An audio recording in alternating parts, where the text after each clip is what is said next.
we realize we've got to do more. And so we're going to be proposing a series of legislative reforms that will help strengthen Florida's hand in fighting back against the Biden border crisis and what we've seen happening for almost the last year in terms of what's happening to our country.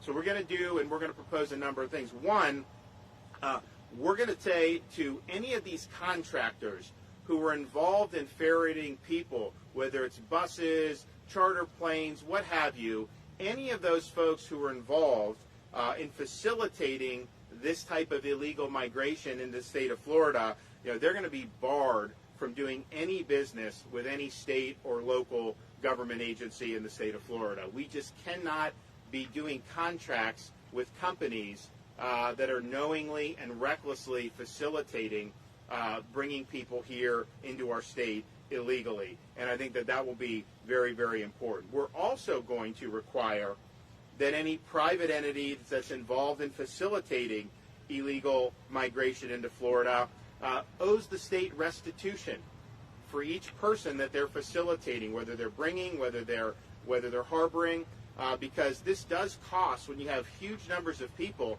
that costs a lot of money for taxpayers in a variety of ways. I mean, just think, anytime you have an altercation with law enforcement, you have criminal cases, you have other issues with drugs, you have just normal things about health care and things that fall under the taxpayer. So every single person will be charged, the entities will have to provide restitution for the state of Florida. Number three, we're also going to strengthen our sanctuary cities law.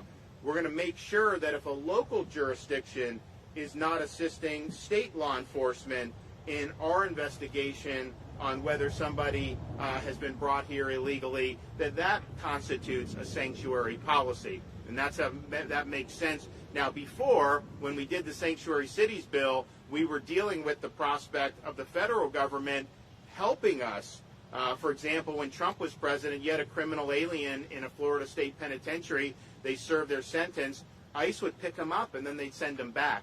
Biden doesn't. They don't really do that. I mean, sometimes they'll do it now because there's been some pressure, but a lot of times they will release these people. That was not happening previously. Now we're in a different situation where we need all entities in Florida helping to fight back against the federal government's ineptitude and inaction. So that'll be important to strengthen. We're also going to strengthen E-Verify enforcement by adding Department of Economic Opportunity as an agency eligible to conduct enforcement. We're going to provide resources. We're going to provide money to be able to do it. What we don't want is incentivizing people to be coming to the state illegally. And we also, in yesterday's budget, I put in $8 million for us to be able to transport people illegally out of the state of Florida. Now, we had mentioned, I said, it's somewhat tongue-in-cheek, but it is true. If you sent to Delaware or Martha's Vineyard or some of these places, that border would be secure the next day.